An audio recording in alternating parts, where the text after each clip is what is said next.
Hi guys, we've got just under 2 more weeks of devotionals on the subject that we're covering at the moment, where we're looking at the journey of the cross, the last week of Jesus' life as he moves towards the conclusion as to why he came to this planet, to die and ultimately to rise again.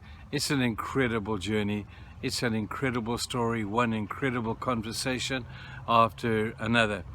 We come today to Mark chapter 12, and the scribes and the Pharisees had been trying to catch Jesus out with regard to the issues of who to pay, why we should pay taxes and who we should pay taxes to, and the issue of marriage and all of those things. And he's trying really hard, they are trying really hard to get him in a corner so that they can condemn him and have a reason to condemn him to death. But today he takes us to a very interesting conversation. And I would like to think that there might have been good Pharisees and good scribes amongst those that were not so great and had a vindictive attitude. But there were some that came to Jesus and they said this to Jesus. They said, Jesus, of all the commandments, which is the most important? The most important, answered Jesus, is this: Hear, O Israel, the Lord your God, the Lord is one. Love the Lord your God with all your heart and soul and mind and with all your strength. The second commandment is this: love your neighbor as you love yourself. There is no greater commandment than these. Well said, teacher, the man replied. You are right. He's agreeing with Jesus for once and saying that God is one and there is no other but him. To love him with all your heart and all your understanding, with all your strength, and to love your neighbor as yourself is more important than all burnt offerings and sacrifices. Now, those are the words from a Jewish man to Jesus.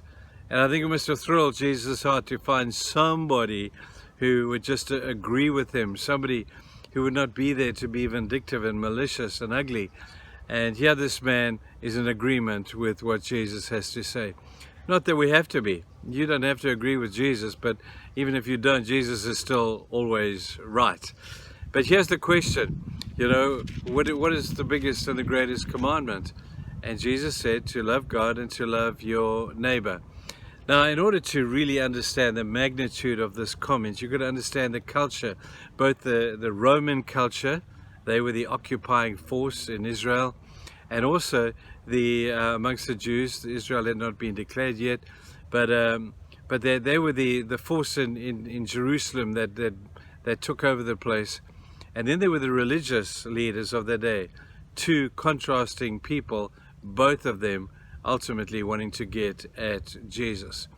But the answer that he gives is so countercultural, because up until then, it had been an eye for an eye and a tooth for a tooth. The Romans did not glorify kindness. They didn't glorify love. They didn't glorify being nice and a good person. They glorified violence and courage and all of those things. As to, I guess, to the Pharisees, they glorified religious zeal. They glorified, every man for himself to prove to God that he is worthy of God's favor. But I guess if you were to encapsulate everything that they were saying, it would have been ruled by a spirit of fear. Fear God, and fear the people around you, dominate them, chase them, and, strengthen yourself over the people because you fear that they may come in and just take you at your weakest point. Fear was the generating force behind the religious world. Fear of God and the fear of the Roman occupying force would have been the other side of the fearful thing. Fear is a terrible thing. There's a good kind of fear, where we're told that fear is the beginning of wisdom. The fear of God is the beginning of wisdom. But that's a different kind of subject and a different story. But they were dominated by the spirit of fear. And along came Jesus, and he's saying to them, no, we don't fear God. Rather, let's love him. These are two poles apart. The strange thing is that you very often do the same thing for both those reasons. Some people will fear God and will live a life that would supposedly be what God would want them to do, simply because they're in fear of him. But others will do a similar thing, but their motive is completely different. They do those things because they love God. And when Jesus came into these cultural, religious situations driven by fear and he preached the gospel of love, not just God's love for them, but now their love for God. And that just blew them apart. They just couldn't comprehend that, first of all, God would be loving and that we could love this God. Now, there are so many religions out there in the world today, huge religions, that still occupy this space where they say, fear God, fear him because he can send you to hell, fear God because he can judge you, fear God because of the consequences of your sin. And I know what they're saying, but it comes out of a very Old Testament kind of a teaching where the fear of God was driving people to craziness. And Jesus came and said, no, don't fear him, love him.